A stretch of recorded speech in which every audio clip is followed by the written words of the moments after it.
Oiê, oi, boa noite. Áudio excelente. Maravilha, gente. Então, áudio excelente, a gente pode começar. Que bom. Bom, pessoal, então hoje nós estamos no 31º culto do Evangelho no Lar, né, aqui com vocês, essa trajetória que tem agradado muito os nossos corações. Nós estamos já há muitas semanas aqui, né, reunindo, falando sobre o Evangelho, e nós estamos muito felizes. Nós, na semana passada, iniciamos o capítulo 12 do Evangelho segundo o Espiritismo. Para quem está começando, né, especialmente hoje por nós estarmos excepcionalmente aqui na quarta-feira, para quem está começando hoje conosco, nós simplesmente estamos passando pelo texto do Evangelho segundo o Espiritismo numa dinâmica sequencial, né, dia após dia, quarta-feira, quinta-feira após quinta-feira, e hoje nós estamos no capítulo 12, ainda no início do capítulo, no item 4, né? Na semana passada nós não conseguimos terminar essa primeira parte, então nós deixamos esse item, que é um pouquinho maior, para comentar no dia de hoje. A gente hoje decidiu fazer só esse item, né? Então a gente vai só terminar esse item e na semana que vem a gente continua partindo dos inimigos desencarnados. Você quer dizer alguma coisa? Não. Só lembrando que quem estiver entrando pela primeira vez, o culto do Evangelho no Lar normalmente é feito na quinta-feira, às 20h30 horas. Hoje, excepcionalmente, nós estamos fazendo na quarta-feira, tá certo? Então, só para quem está vindo pela primeira vez. É isso aí, pessoal. Então, estamos no capítulo 12, Amai os vossos inimigos. Vamos lá, então, gente, fazer uma prece para nós iniciarmos o nosso esforço da noite de hoje. Nosso Deus, nosso Pai, de infinitos amor, misericórdia e justiça. Inteligência suprema, causa primária de todas as coisas. Jesus, nosso divino amigo, nosso Senhor e Salvador, o pão da vida, o príncipe da paz, o Cordeiro Santo, o Cordeiro de Deus, amado das nossas almas. Maria, nossa Mãe Santíssima, em cujo abraço nós temos encontrado carinho, afeto, consolo, compreensão, tudo aquilo de que nós precisamos de uma mãe amorosa nos nossos dias mais difíceis. E toda a espiritualidade amiga que nesta noite, com muita alegria e gratidão, nós cumprimentamos no nome do benfeitor Neil Lúcio. Mais uma quarta-feira, mais uma semana, nós nos reunimos aqui em teu nome, Jesus. Nós estamos aqui única e exclusivamente para te adorar, Senhor, para te agradecer, para tentar entrar em comunhão com o teu coração. Tudo que nós fizemos, todos os nossos esforços foi para que o Senhor viesse estar aqui conosco hoje. E nesse sentido, Mestre, nós pedimos com muita humildade, sabendo das dificuldades, deficiências dos nossos espíritos, para que os nossos corações sejam capazes de registrar o teu coração amoroso. Nós estamos muito ansiosos pela tua presença, Mestre, muito ansiosos por um contato mais significativo com o Senhor, muito ansiosos pelo teu abraço, com muita saudade da tua presença. Então, por favor, Jesus, venha estar hoje conosco. É o nosso principal pedido.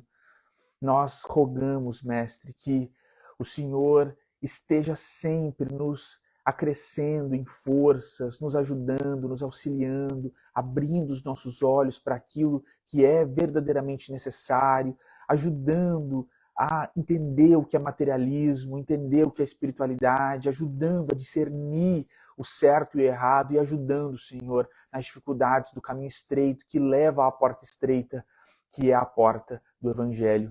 Nós pedimos, Jesus, para que em todas as nossas dificuldades, em todos os nossos medos, em todas as nossas aflições, o Senhor seja uma presença bem sentida para que nós possamos atravessar tudo aquilo de que nós precisamos para a evolução dos nossos espíritos com a esperança necessária e com a cabeça erguida.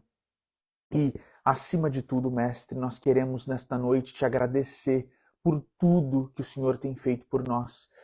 Desde sempre, Jesus, e para sempre, a nossa esperança está absolutamente ancorada no teu nome. No teu nome, Jesus Cristo de Nazaré, nós temos, apesar do impossível, apesar daquilo que parece não ter jeito, visto o mar se abrir para nós podermos passar de mãos dadas com o Senhor Jesus. Nós sabemos, Mestre, que nós não temos o menor merecimento para todas as graças que têm caído sobre as nossas vidas como chuva, mas mesmo assim, elas têm vindo sobre nós. O teu amor tem caído sobre nós e nós temos sentido essa glória imerecida inundando as nossas vidas, graças ao teu amor, que, como disse o apóstolo Paulo, nos constrange muito, Jesus. Nesse sentido, nós pedimos para que o Senhor apenas nos abençoe em disciplina e esforço, para que nós sejamos capazes de retribuir na medida em que nós recebemos, retribuir com serviço ao próximo, que é, na face dessa terra, a maior expressão de amor. Nesse sentido, Mestre, nós também pedimos, nessa hora em que os nossos pensamentos estão reunidos aqui, por todos os nossos irmãos e irmãs que nesta noite padecem os maiores sofrimentos. E assim, Jesus, nós pedimos pelas mães que perderam seus filhos, estão desesperadas, pedimos por aqueles que estão doentes, por aqueles que estão nas ruas, pedimos por aqueles que perderam o ânimo de viver. Que sempre, Jesus, a tua graça, a tua esperança, o teu consolo, a paz que provém diretamente do teu coração venham sobre nós, trazendo a certeza aos nossos corações de que tudo, absolutamente tudo passa nessa vida e de que só o teu nome santo, Jesus Cristo de Nazaré, é suficientemente forte para permanecer para todo sempre. Esteja conosco, Mestre, e que através dos nossos menores atos, como teus servos, o teu nome seja glorificado na terra, abaixo dela e nas maiores alturas celestiais, porque só tu és digno, Jesus, de todo louvor, e teu é o reino, o poder e a glória para todo o sempre. Nós te amamos muito, Mestre, e queremos aqui pedir para que nunca nos falte o trabalho digno na tua santa seara, que é a seara cristã, e para que nunca nos falte uma atitude mental que nos torne capazes de realizar todo e qualquer trabalho a nós confiado. Nesse sentido, Mestre, de joelhos, lembrando a tua santa imagem, com muita gratidão, muito amor e muito respeito, nós dizemos: Ave Cristo. Os que aspiram à glória de servir em teu nome te glorificam e te saúdam. Abençoa o nosso estudo desta noite, Jesus. Sê conosco hoje e sempre. E mais uma vez, nós te amamos muito. Que assim seja. Que assim seja, pessoal, que assim seja. Que assim seja. Vamos então dar sequência ao estudo do Evangelho segundo o Espiritismo de Allan Kardec, no seu capítulo 12, Amai os vossos inimigos, aqui a partir do item 4. Vamos ver o que Allan Kardec comenta sobre o assunto, dando sequência, naturalmente, ao estudo da semana passada, onde comentamos os itens 1, 2 e 3. Você quer que eu leia ou você vai ler? Então vamos lá, pessoal, vamos comentando esses parágrafos aqui. Amar os inimigos é, para o incrédulo, um contrassenso. Aquele para quem a vida presente é tudo, só vê no seu inimigo um ser nocivo, que lhe perturba o repouso e do qual acredita que unicamente a morte o pode livrar. Daí o desejo de vingar-se. Não tem nenhum interesse em perdoar, senão para satisfazer o seu orgulho aos olhos do mundo. Em certos casos, perdoar parece-lhe mesmo uma fraqueza indigna de si. Se não se vingar nem por isso, deixará de conservar rancor e um secreto desejo de mal para o outro.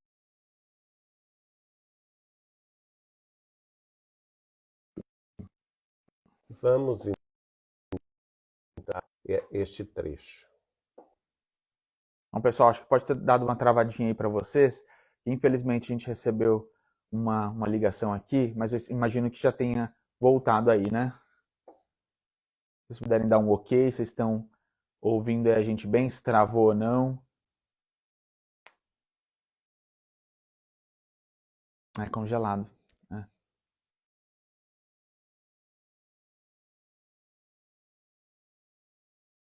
Vamos ver, voltou? Tudo certo, maravilha. certo? Vamos continuar. Voltou, né? Tá.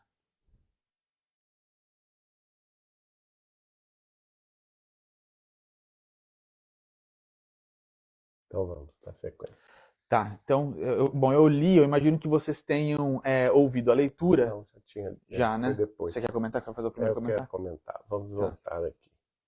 É interessante que nesse primeiro trecho, amar os inimigos é para o incrédulo um contrassenso, e Kardec explica por quê. Porque aquele que é incrédulo, que é materialista, ele tem na vida presente, a vida atual, todos os seus objetivos, todo o seu foco. A pessoa não vê além da vida material. É por isso que ela prefere se dar bem de todas as maneiras possíveis, passando inclusive por cima dos outros, não é? Simplesmente porque para ela não existem consequências sobre os seus atos.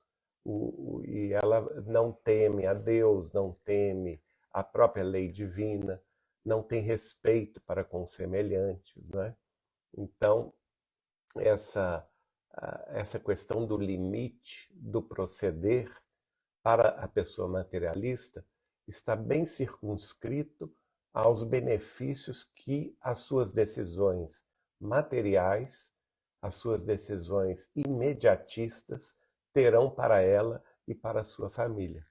É daí que nascem, por exemplo, para a consciência materialista, a relativização de problemas muito graves no campo da ética, da moral, como, por exemplo, a corrupção, como, por exemplo, o crime, o vício, como, por exemplo, a violência, porque ela vê naquele objetivo imediato uma maneira, um foco da sua própria existência, e para atingir esse objetivo, ela não mede esforços. E muitas vezes esses esforços estão no rol dos vícios e dos males terrenos que Allan Kardec tão bem definiu como sendo o grande mal da sociedade, que é o egoísmo, o orgulho e a vaidade. Então, nós vemos aí que, tendo na vida presente o seu foco, ele desconsidera o inimigo. Então, a pessoa que lhe é antipática ou que lhe é inimiga, ele quer eliminar da sua presença, da sua existência. E não se perturba, não é? Em fazer mal a este inimigo. Ele simplesmente quer passar por cima de todos aqueles que se opõem aos seus objetivos imediatistas. Pessoal, eu acho que é interessante a gente perceber aqui, que é o que o Geraldinho está trazendo, e Kardec também, como existe um raciocínio lógico na perspectiva materialista. E é por isso que Kardec, lá no início da codificação, ele fala muito sobre a oposição do espiritismo ao materialismo. E no livro, naquele livreto que é o Espiritismo, ele também elabora como o nosso principal problema é o materialismo. Então, quando a gente tem esse raciocínio materialista apenas, essas problemáticas, essas questões que o Espiritismo vem combater, elas parecem muito lógicas. Então, a grande questão é a educação espiritual, é trazer a espiritualidade como um novo paradigma por meio do qual nós vamos passar a interpretar tudo na vida. Porque se a gente pensa, né, a própria questão do suicídio na perspectiva materialista, a dor, né, supostamente, ela seria ali o menos 30. A morte no materialismo, ela seria o nada, ela seria o zero. O que é pior, o 0 ou menos 30? Então, em questões lógicas, no materialismo, a gente cai nesses problemas que, no espiritismo, nas perspectivas espiritualistas, são problemas muito piores. Quando a gente entra nessa questão do inimigo, né, com Kardec, aqui no capítulo 12, materialmente falando, o inimigo é apenas um problema. É alguém que torna a sua vida material mais difícil em múltiplos termos. É um obstáculo que, logicamente pensando, né, diante do materialismo, a gente precisaria eliminar. Eliminar como a gente elimina um muro que está interrompendo a nossa passagem. Então, quando a gente traz o Espiritismo, traz a espiritualidade como esse novo norte interpretativo das nossas vidas, é então que tudo muda. Quando a gente entra, né, nas propostas de Jesus de não revidar, de orar pelos inimigos, é porque, fora dessa lógica materialista, a gente está esperando uma coisa muito melhor. É porque a gente entende que esse problema entre dois espíritos que estão encarnados, ele não acaba aqui,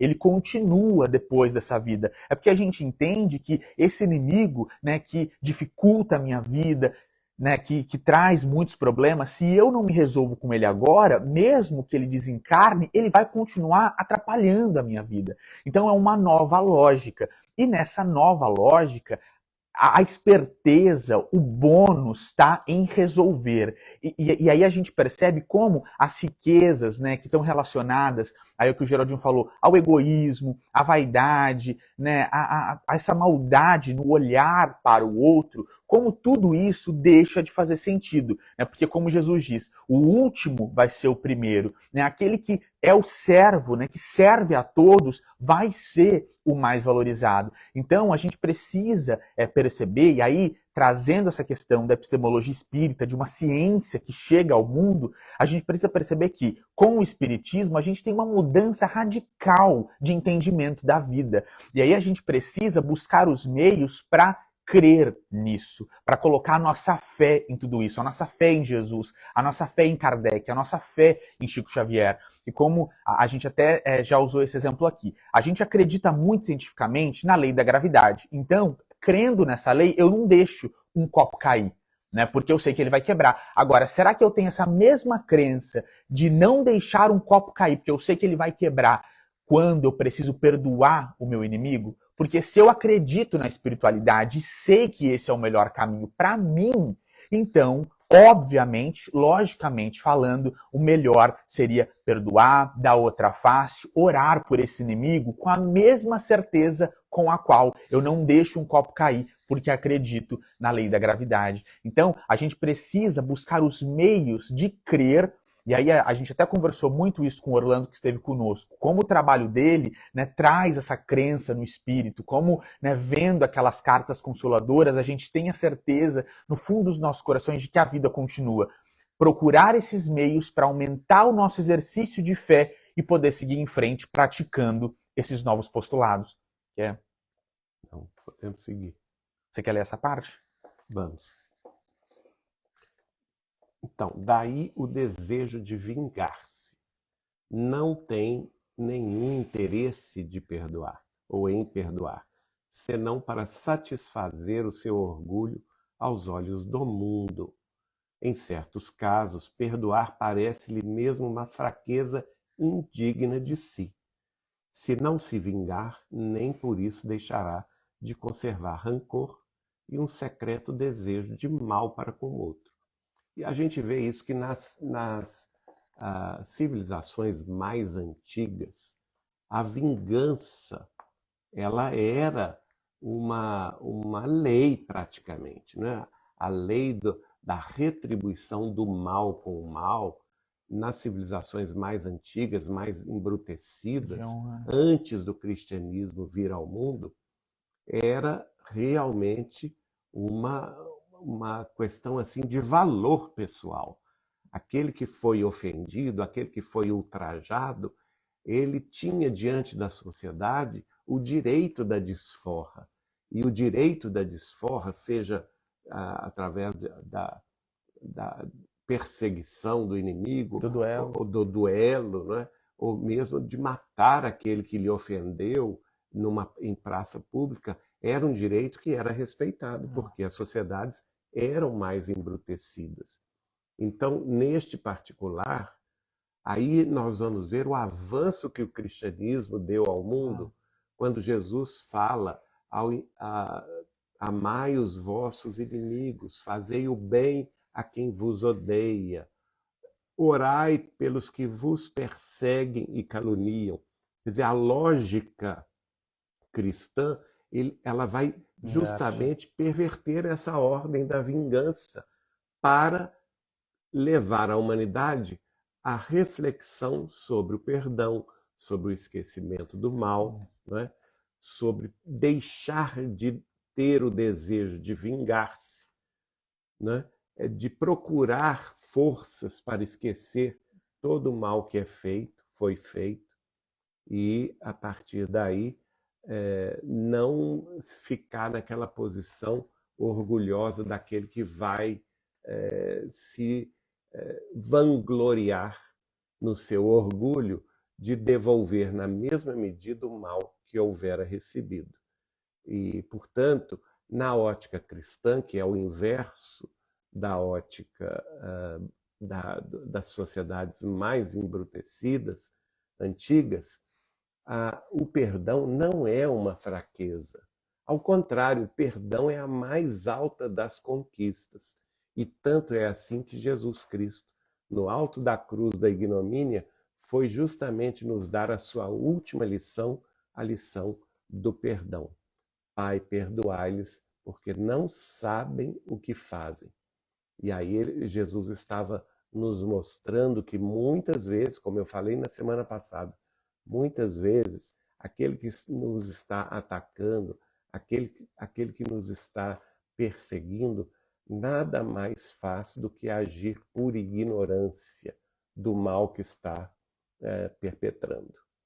Eu acho que nesse aspecto, pessoal, que o Geraldinho traz, né, e trazendo essa contextualização evangélica, a gente precisa pensar que muitas vezes aqueles inimigos são as provas das quais a gente precisa. Então a espiritualidade sempre vai ver quais são os vasos nos quais, né, a maldade pode ali tomar conta, né, ter realmente uma expressão mais significativa, para as provas, para as expiações das quais a gente precisa. E é muito interessante isso, porque a gente tem no Evangelho Jesus chamando Judas de amigo, né? E a gente sabe que Jesus chama, né, Judas de amigo, e há muitas interpretações sobre isso, há muitas pregações, muitas palestras, no sentido de Judas ser aquele, né, aquela pessoa difícil, mas que levaria ele ao propósito, né, ao motivo pelo qual ele veio à Terra. Já Pedro, quando Pedro fala, né, que Jesus jamais seria morto, que ele não permitiria, Jesus chama ele de quê? De Satanás. Para trás de mim, Satanás, porque você não pensa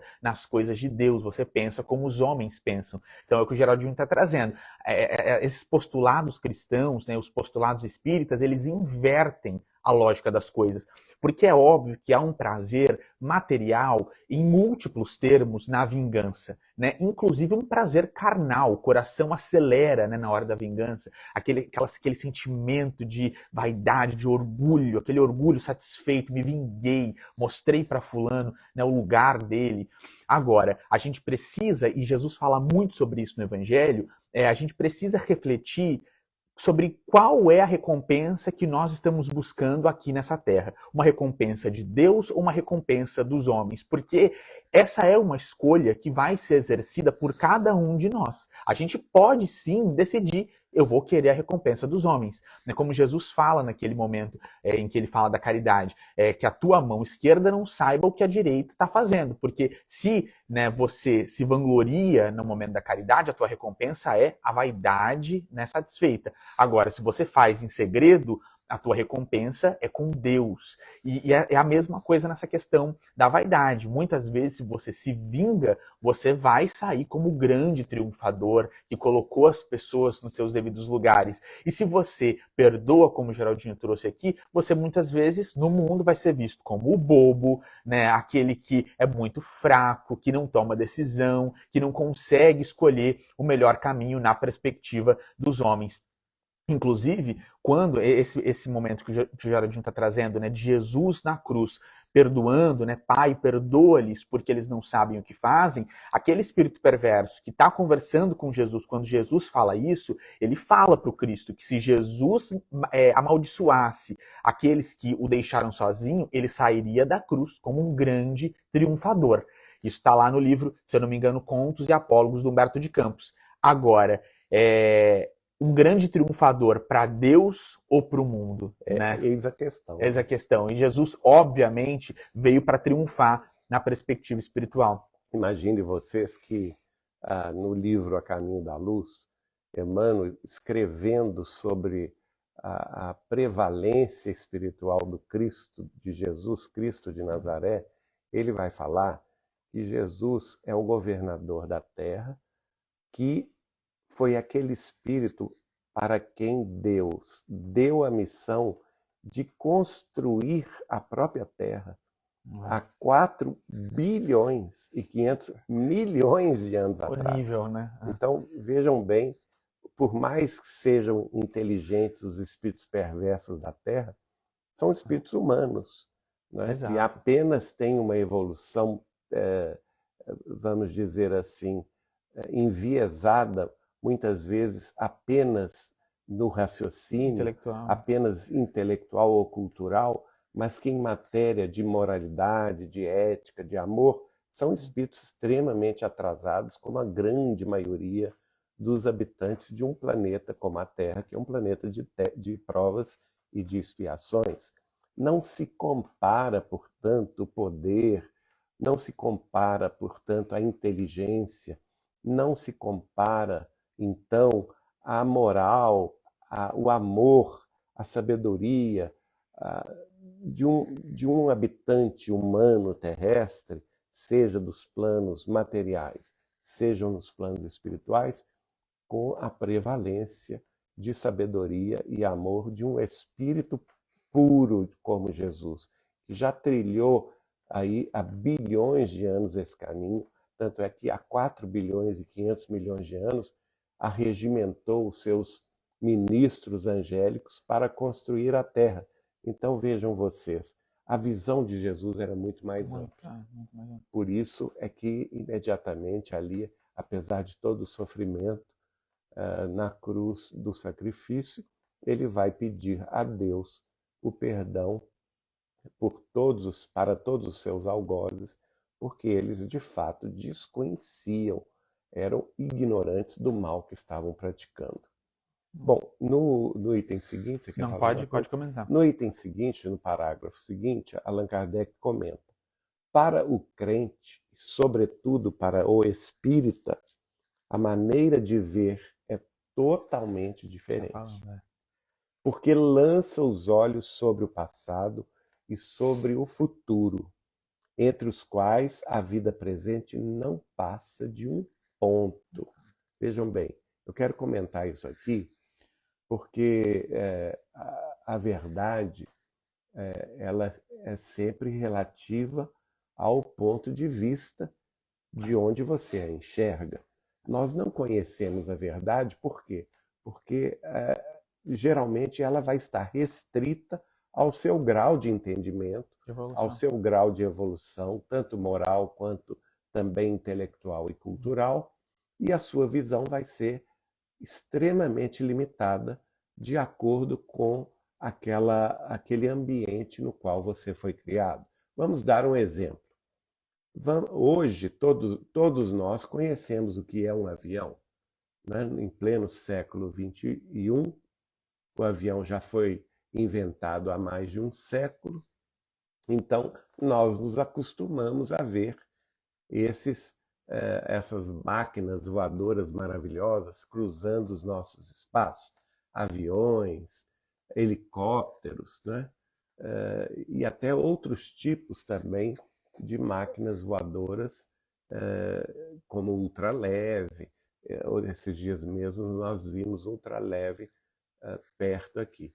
Então, para nós, nenhuma novidade. Agora, vamos viajar 200 anos no passado. Então, ao invés de nós nos pensarmos aqui em 2023, vamos supor que nós estivéssemos em 1823.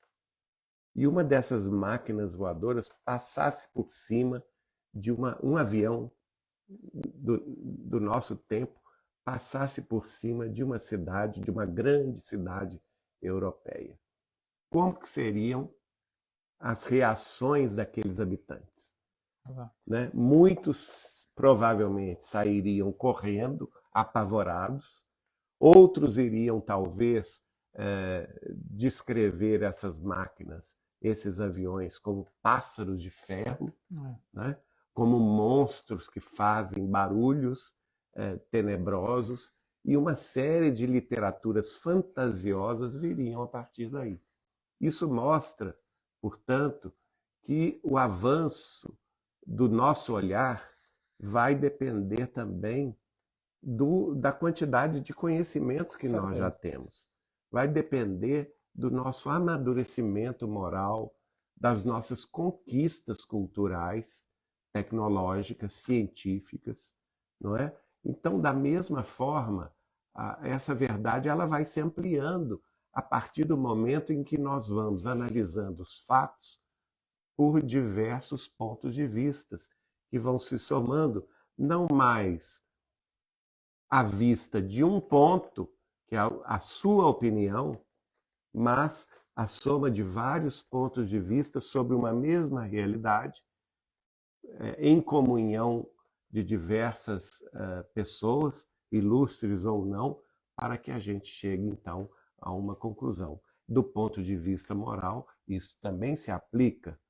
Não é? A moral do Cristo é uma moral elevadíssima. Ela é um convite para a evolução moral da humanidade inteira, que um dia estará toda seguindo a Jesus. Não será novidade daqui, por exemplo, vamos supor, daqui a 2.000, 3.000, 7.000, vamos pôr até mais, 7.000 anos. Daqui a 7.000 anos, como me disse Chico Xavier, a humanidade terrestre estará vivenciando uma nova transição, a transição para a humanidade já feliz, onde todos os seus habitantes já praticarão naturalmente a moral do Cristo. Então, lá no futuro, essa necessidade do perdão já não vai ser nenhuma questão, Exatamente. já vai ser uma coisa automática, que as pessoas, os espíritos, encarnados ou não, já naturalmente compreenderão, às vezes, as diferenças de visões, as arestas a serem sanadas para se chegar a uma conclusão comum, e não terão razão, por exemplo, para se apegar à sua própria vontade, não terão razão para impor, por exemplo, o seu ponto de vista ao ponto de vista alheio. Então, os atritos provavelmente já estarão sanados em grande parte da humanidade. E nós espíritas, como aqui fala Kardec, sobretudo para o espírita, a maneira de ver as coisas deve ser diferente do materialista, porque ele deve sim lançar os seus olhos sobre o futuro. O foco do espírita, já que nós todos, como espíritas cristãos, temos no Evangelho de nosso Senhor Jesus Cristo o roteiro seguro, o guia para a nossa prática moral do dia a dia, para a nossa conduta ética em todos os instantes, diante de todos os desafios. E, além disso, nós conhecendo os postulados dos espíritos superiores, trazidos à face terrestre pela codificação de Allan Kardec, e mais tarde, no século XX, pela explicação dos espíritos através de Chico Xavier, então nós não temos dúvida de que a vida continua, que nós estamos plantando hoje aqui o que colheremos amanhã, que, portanto, que a vida espiritual é um campo de colheita das nossas ações aqui na Terra. E se eu quero uma boa colheita, eu preciso fazer uma boa plantação nesta vida terrestre.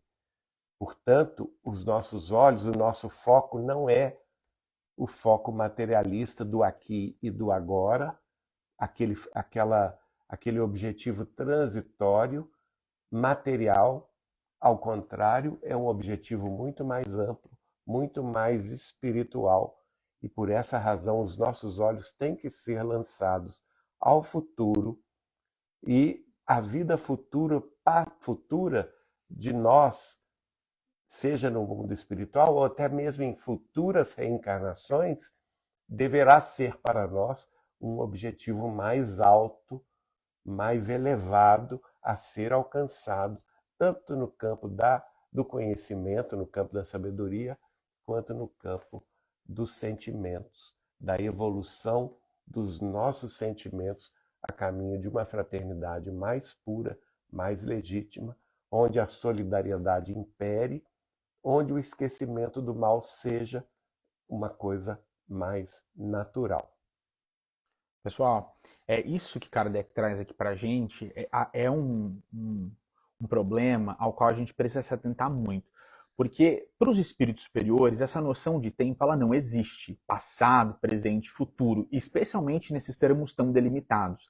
E isso, na perspectiva materialista, piora essa sensação do inimigo. Porque a cada dia que passa, a gente está perdendo tempo de vida aqui na Terra. Né? Então, a gente está perdendo célula, a gente está perdendo água, a gente está envelhecendo. Essa sensação de tempo, né, de delimitação de tempo, de marcação de tempo, nunca para de correr. Então, a visão do inimigo, quando o tempo está passando, ela é a visão de alguém que está tirando de você a possibilidade de ser feliz materialmente. E a gente também precisa se atentar ao fato de que e esse é um raciocínio materialista, né, imbuído no espiritismo ou nas perspectivas espiritualistas, que nós não temos sucessivas vidas, nós temos uma única vida, que é a vida do espírito em determinadas e múltiplas experiências encarnatórias. Então, aquela vida que nós tivemos há 2000 anos atrás é a mesma de agora.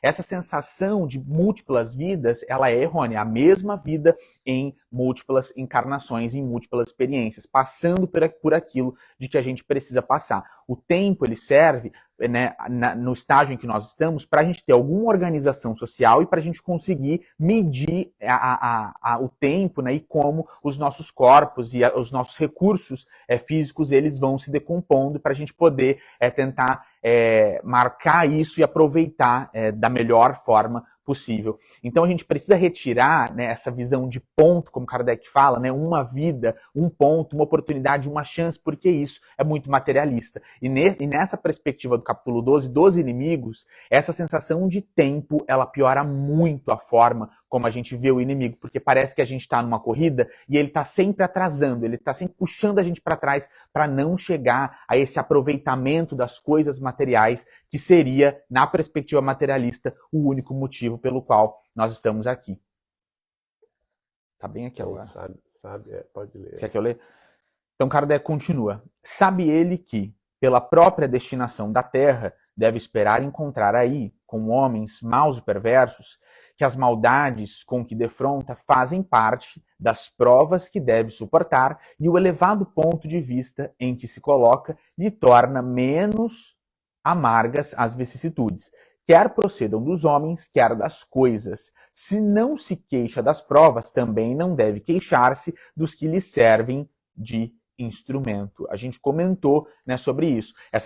A figura do inimigo para o espírita tem que ser o instrumento, né, do qual a espiritualidade está fazendo mão para que nós tenhamos as experiências, né, encarnatórias de que os nossos espíritos precisam.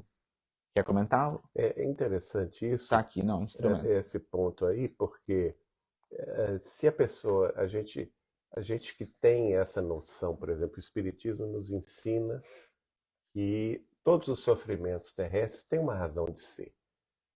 Todas as provas, todas as expiações são motivos de aprendizado. Que se nós não encontrarmos a origem dessas provas ou desses sofrimentos expiatórios na vida presente, certamente a sua origem se deve a desvios ou a erros de vidas pretéritas, no passado, que pode ser remoto, bem remoto, ou às vezes um passado próximo, de vidas que nós vivemos talvez 2, 3 séculos atrás. Muito bem. E se o Espiritismo nos ensina que a gente deve se resignar com as provas, com as lutas, com as expiações, às vezes eu nasci com um defeito congênito no meu próprio corpo físico, não é? Com uma cegueira, com uma surdez, ou alguma dificuldade de locomoção. Um inimigo na família. Ou então, na família, essa família na qual eu nasci não é a família da minha predileção amorosa, né? Minha mãe não é tão amorosa comigo, meu pai é incompreensivo comigo. Ou então eu constituo uma família e os meus filhos, que eu dei tanto amor, ao invés de me retribuírem com carinho, são ásperos, são agressivos, são impenitentes, não é? Então, o que a gente aprende com o Espiritismo? Que é melhor a gente se resignar a aceitar essas dificuldades, porque essa aceitação nos faz balancear essas situações problemáticas com mais leveza.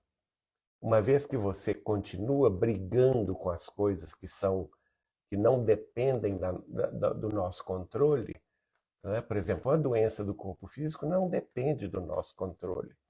Uma doença congênita não depende do nosso controle.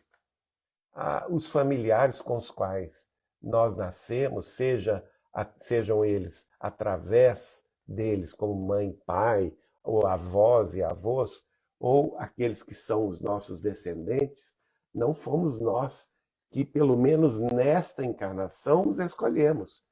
Nós podemos tê-los escolhidos no mundo espiritual, mas aqui na Terra já tudo se consumou. Então isso independe da nossa vontade. Ora, não é melhor eu lidar com o que é imutável, pelo menos no sentido imediato, com resignação, com aceitação daquele problema, com perdão, porque aí vem a questão, quando eu aceito um problema, quando eu me resigno com a vontade de Deus a meu favor, todos os problemas se tornam mais leves. Por isso que Jesus nos falou: comigo o fardo é leve e o jugo é suave. Com o mundo, do contrário, né? O que espelha isso? Com o mundo, o fardo é pesado, a gente não consegue levantá-lo, reclama dele, não é?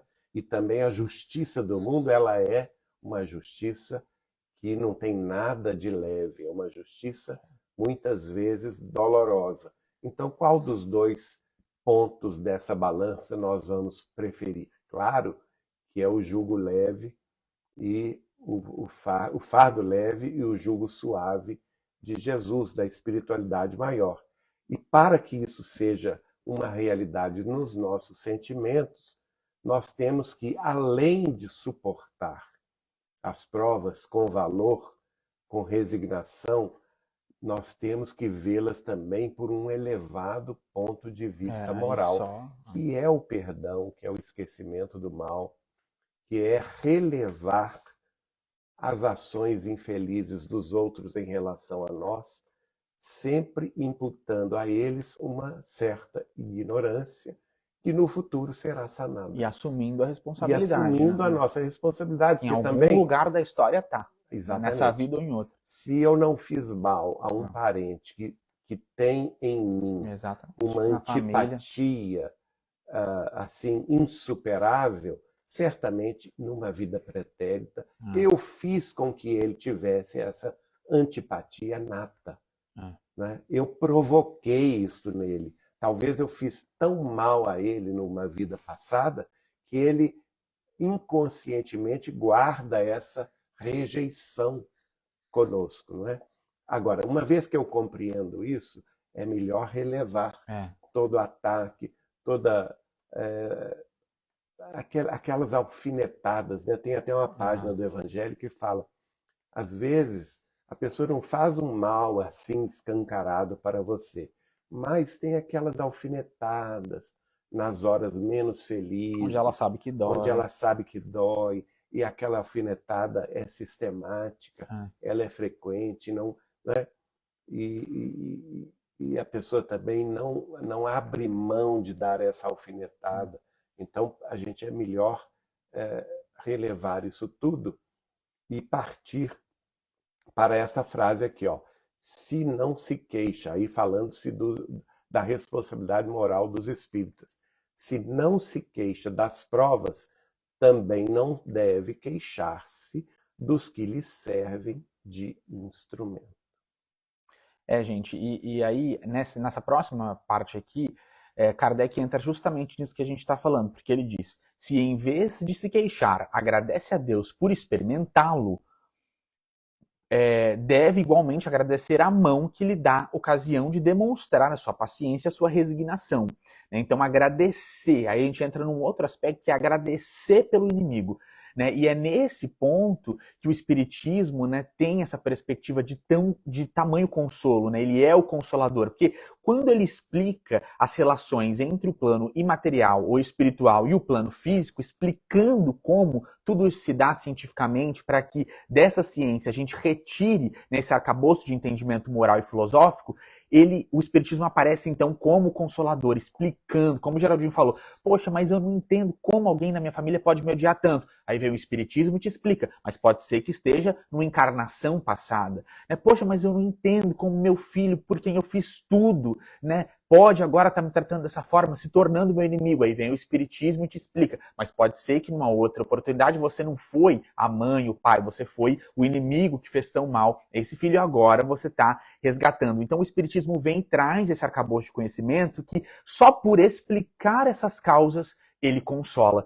E aí, para além disso, o Espiritismo traz instrumentos, né? E aí com todos os postulados cristãos. E nesse aspecto, a gente entra naquilo que a gente já comentou com o André Luiz, que a disciplina, ela antecede, né, a espontaneidade. Então, se está me doendo muito meu inimigo, eu vou orar por ele com mais disciplina, até que essa oração se torne mais habitual, mais voluntária, até que eu tenha mais sentimentos nessa oração. De repente, para algumas pessoas, e a gente até recebeu um testemunho assim na casa de Chico Xavier, de uma irmã da qual a gente gosta muito, ela contando que ela teve um inimigo que ela não conseguia perdoar, mas ela começou a fazer afirmações. Começou a fazer afirmações, Eu me lembrei né, agora. de perdão, que ia perdoar aquele inimigo. E aí é o que a André Luiz fala, disciplina antecede a espontaneidade. E ela falou, depois de muito afirmar sem sentir, ela passou a afirmar com sentimento. Então a gente precisa ver o Espiritismo nesse aspecto, e o Geraldinho falou sobre isso,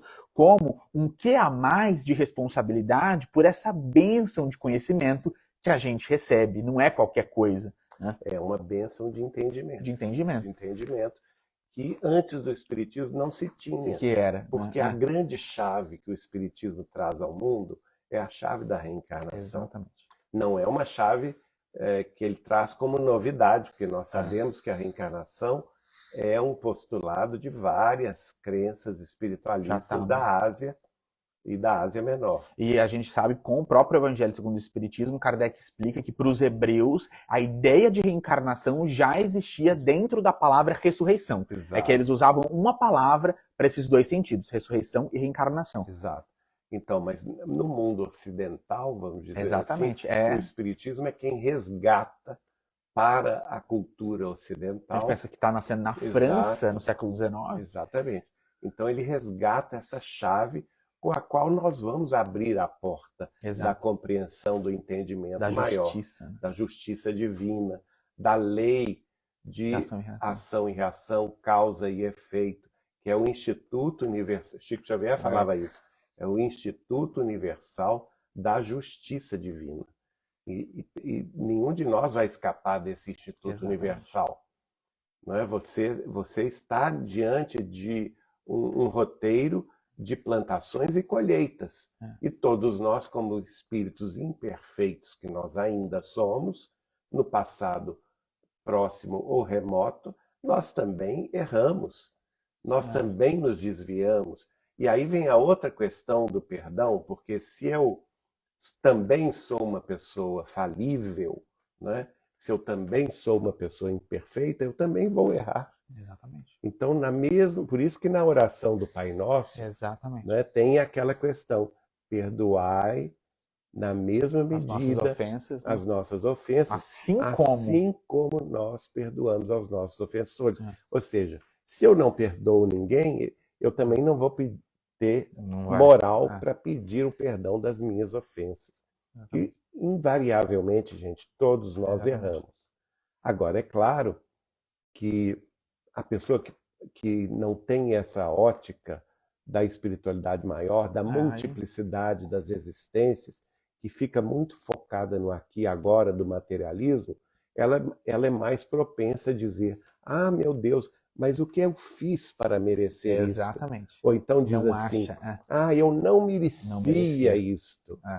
De fato, você pode até não ter merecido este tratamento agora, mas na certa, em vidas pretéritas, você está, de certa forma, colhendo o que plantou no passado. E só para acrescentar, pessoal, essa questão do perdão, sobre a qual o Geraldinho comentou agora conosco, ela é uma questão científica. Perdão é simplesmente dando que se recebe. Se a gente não perdoar, a gente não abre a nossa consciência para o auto-perdão, para o perdão que o seu próprio espírito precisa te dar para você seguir em frente, para se elevar espiritualmente. Não tem jeito, é só perdoando que a gente consegue ser perdoado. E essa questão que o João Pedro falou, gente, é muito importante, porque nós sabemos pelos estudos que a doutrina dos espíritos nos mostra, especialmente pelas revelações de Emmanuel e André Luiz por Chico Xavier, que o pensamento é uma força-mento eletromagnética. E ele entra em sintonia justamente com aqueles que pensam e sentem como nós. Vamos buscar, por exemplo, a sintonização, a afinidade com pensamentos de mesma ordem, de mesma valoração. Ora, se eu estou no ciclo vicioso ou no circuito fechado do revide, da vingança, eu estou reforçando em mim e na outra pessoa, objeto do meu desprezo, né, ou da minha mágoa, eu estou reforçando tanto em mim quanto nela esses pensamentos de baixa frequência. Exatamente. E, de certa forma, eu me prendo a ela. Exatamente. Ao invés de me libertar, eu estou me prendendo àquela pessoa. Ora, você tem que dar um basta nesse círculo vicioso, nesse circuito fechado. Porque no circuito fechado, você só vai assistir a você mesmo e àquela outra pessoa. Você não vai estar aberto para outros canais. Exatamente. Né? Então, é por isso que o perdão é profilático. Exato. Ele é uma medida médica, atualmente, psicológica, psiquiátrica, psicanalítica, inclusive, para te libertar do mal. Literalmente. Porque a partir do momento que você releva o mal que foi praticado contra você, você se liberta daquele que está fazendo mal, ou que continua praticando mal. E, gente, nesse aspecto, é interessante a gente perceber que a perspectiva espiritualista, ela é essa que o Geraldinho está trazendo, da libertação. Porque no materialismo a gente poderia pensar, nossa, mas eu vou dar o perdão para aquela pessoa e ela me fez o mal, né? Como que fica isso? Eu vou estar libertando ela do pagamento que ela me deveria, que ela deveria ela mesma. E no espiritismo, especialmente no livro Ação e Reação, Chico Xavier, a gente percebe, assim, aquele que fez o mal, se ele ficar estacionado no mal, você vai evoluir, ele vai ter que evoluir com outro grupo familiar. Essa pessoa que se vire depois para ela conseguir andar até você. Então, quando o que o Geraldinho está falando, você se liberta e aquele que se prendeu pelo mal que te fez, ele vai ter que aí começar a caminhar com quem vibra na mesma sintonia que ele. Faixa, então, essa ideia, né? Nossa, mas aí todo mundo vai evoluir. E essa pessoa, né, vai ser sempre aquela fruta podre, aquele que vai ficar incomodando todo mundo. Não, gente, ele vai ficar para trás e vai ter que evoluir com um grupo familiar que vibra como ele, com pessoas que vão atacá-lo como ele ainda ataca,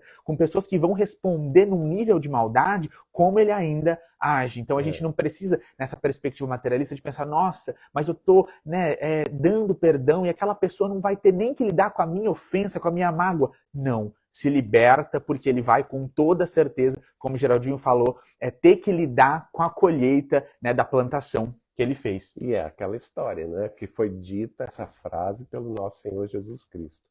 A cada um será dado segundo as próprias obras. Exatamente. Então você não precisa querer que a pessoa pague pelo mal que ela te fez, porque a própria lei divina, resumida brilhantemente por Jesus, nessa única frase, já lhe dá o veredito. a cada um será dado segundo as próprias obras. O instrutor Druso, pessoal, no livro Ação e Reação, fala isso que o Geraldinho falou, que essa frase, a cada um segundo suas obras, é o resumo da justiça divina. Exatamente. Não tem como É o fugir. Instituto Universal da Justiça Divina, do qual nenhum de nós vai escapar. Né? Exatamente. Bom, prossegue Kardec dizendo: se em vez de se queixar, agradece a Deus por experimentá-lo, deve igualmente agradecer a mão que lhe dá a ocasião de demonstrar a sua paciência e a sua resignação. Esta ideia o predispõe naturalmente ao perdão. Sente, além disso, que quanto mais generoso for, tanto mais se engrandece aos seus próprios olhos e se põe fora do alcance das setas maléficas do seu inimigo. Isso é muito importante. Essa sistemática que eu acabei de falar, do pensamento como força. Isso é ciência espírita. Isso é ciência espírita. É uma força mental e que tem consequências eletromagnéticas. E se põe fora do alcance das setas maléficas do seu inimigo. Se a gente não perdoa, aquele pensamento de quem fez o mal pra gente vai chegar até as nossas vidas. É só orando por quem fez mal, perdoando, desejando bem, que a gente bloqueia essas setas pensamentais. Quando você age assim, você vibra necessariamente numa frequência mais alta. Isso. O seu pensamento vai estar numa frequência muito alta. As suas ondas eletromagnéticas de pensamento, que refletirão os seus sentimentos e as suas emoções, estarão vibrando em ondas curtas, ou seja, aquelas cuja frequência é acelerada, é mais alta, ao passo de que, quando você vibra no ódio, no rancor, na vingança, são ondas longas, pesadas, cuja frequência é muito reduzida e você se associa àquele que fez o mal para você. E pessoal, olha que interessante, porque a gente falou aqui, né, Deus sendo o amor perfeito, né, acima de tudo amor, ele não vai querer punir nenhum de nós. E aí nós entramos nesse assunto do auto perdão. E olha o que Kardec fala, né, que quanto mais generoso for, tanto mais se engrandece aos seus próprios olhos. Ou seja, essa pessoa ela está liberando a sua própria consciência para o auto-perdão, que é esse próprio espírito que vai ter que se dar. Olha que Kardec sempre resumindo maravilhosamente bem. Exatamente. Aí então o último parágrafo desse item maravilhoso vai comentado por Kardec e o João Pedro vai ler para nós. Tá. O homem que ocupa uma posição elevada no mundo não se julga ofendido pelos insultos daquele, isso é importante, daquele a quem considera seu inferior. Dá-se o mesmo com o que, no mundo moral, se eleva acima da humanidade material. Este compreende que o ódio e o rancor o aviltariam e rebaixariam. Ora, para ser superior ao seu adversário, é preciso que tenha a alma maior, mais nobre e mais generosa.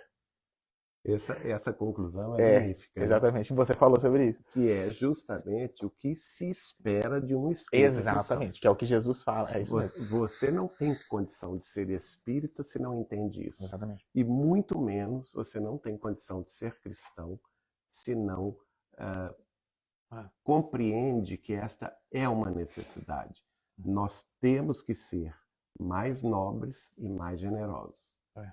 Essa é a decorrência da moral espírita cristã. Nós temos que ser, não é que nós somos, nós ainda não somos, mas nós temos que ser. Buscar o isso. nosso objetivo, como seres humanos em evolução na face da Terra, é utilizar de todas as forças ao nosso alcance, sejam elas culturais, intelectuais, científicas, filosóficas, religiosas, morais e éticas, para que o Evangelho de Jesus seja pleno dentro dos nossos corações no futuro. Pode até que demore esse futuro, mas como que eu vou alcançar esse alto da escada?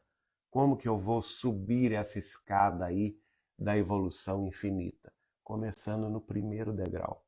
Então é um exercício cotidiano de vencer a si mesmo, um degrau de cada vez, um passo de cada vez, mas sempre focando no mais alto, no mais acima.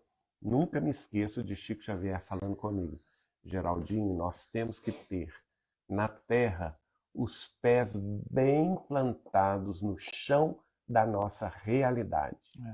Mas temos que manter os nossos olhos fixos no azul celeste do céu, das estrelas maravilhosas que nos abrilhantam as noites, como que a nos convidando a subir.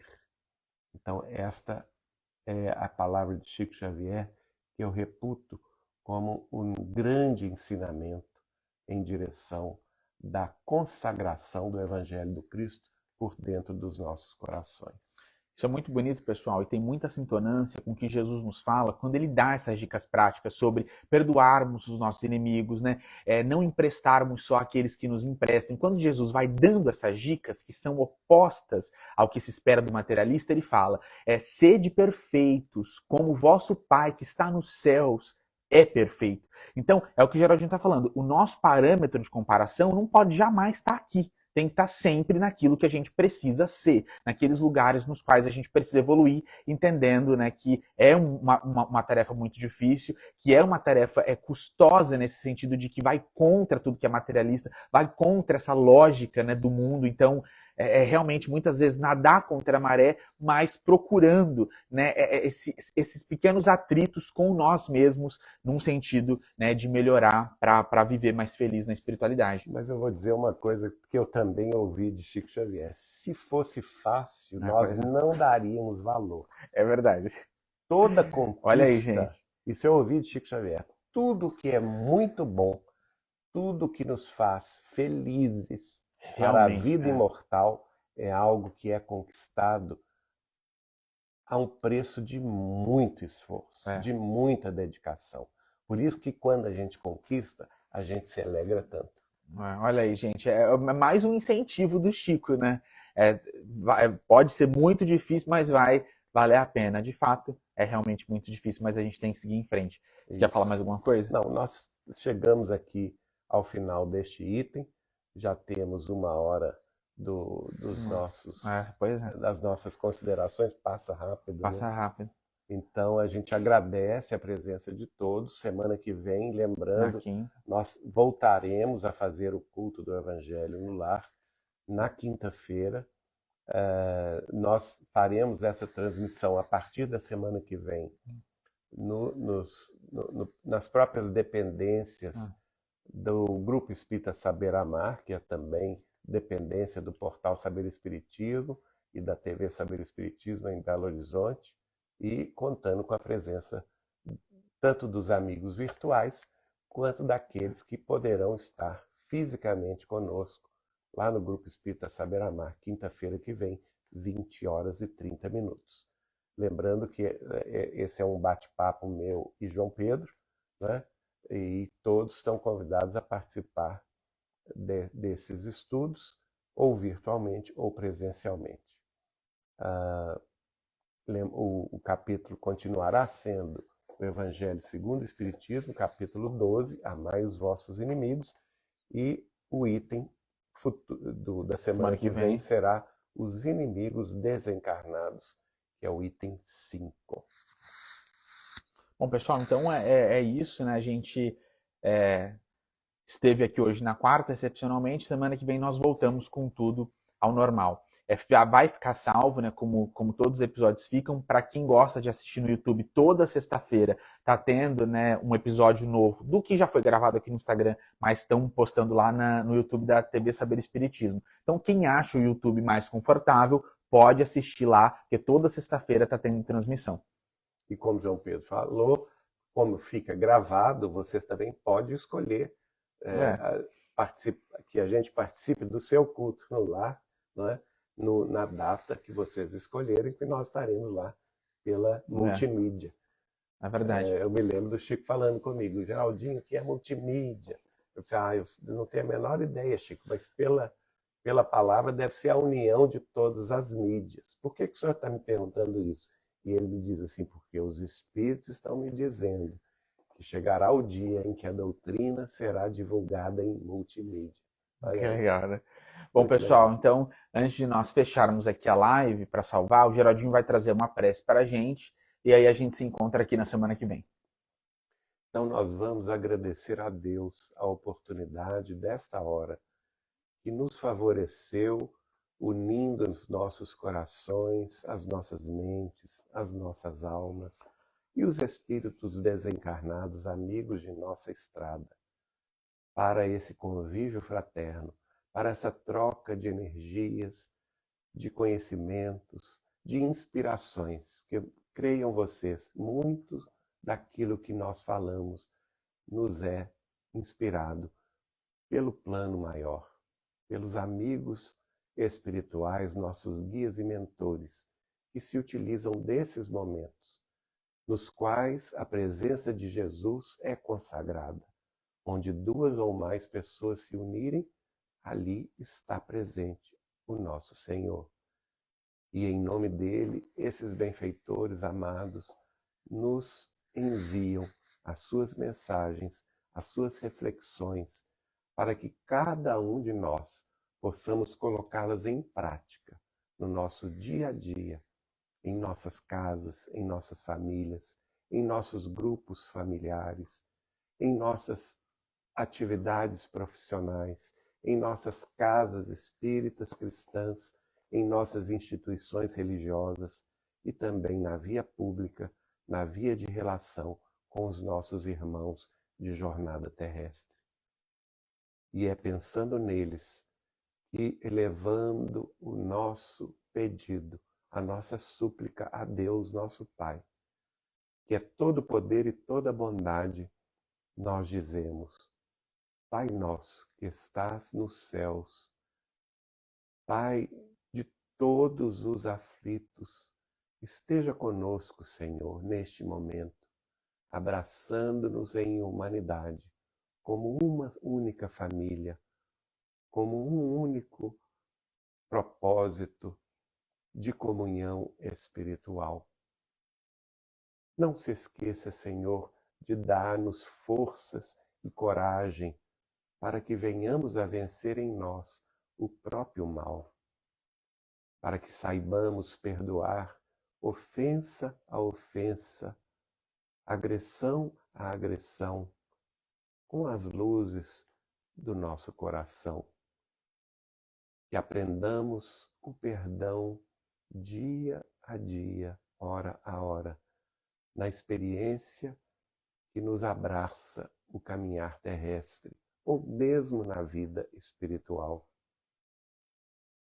Para que o pão da vida, o pão da luz, o pão do esclarecimento e da consolação não nos seja negado ao entendimento, à compreensão, e que sejamos todos nós contigo, numa única família, a sentir-te a presença inefável e compassiva conosco, aquecendo os nossos corações com forças novas, alegria, dia a dia, como um sol que se levanta a cada novo amanhecer. Que tua presença magnânima em nome de Deus seja sempre aquela que nos faça levantar com coragem e perseverança, lutando contra as nossas mazelas, a fim de vencermos todas elas com a tua vontade, na luz de tua bondade. Para todo sempre, Senhor, assim seja. Que Deus, em sua infinita bondade, nos abençoe e nos despeça em paz, para que a tua paz, Senhor Jesus, como representante legítimo de Deus, nosso Pai, seja conosco hoje, agora e todo sempre. Assim seja. Amém. Bom, pessoal, Então a gente se despede agora de vocês e a gente se encontra aqui na semana que vem, às 8h30, na quinta-feira que vem, às 8h30 da noite. Abração. Um beijo no coração, pessoal.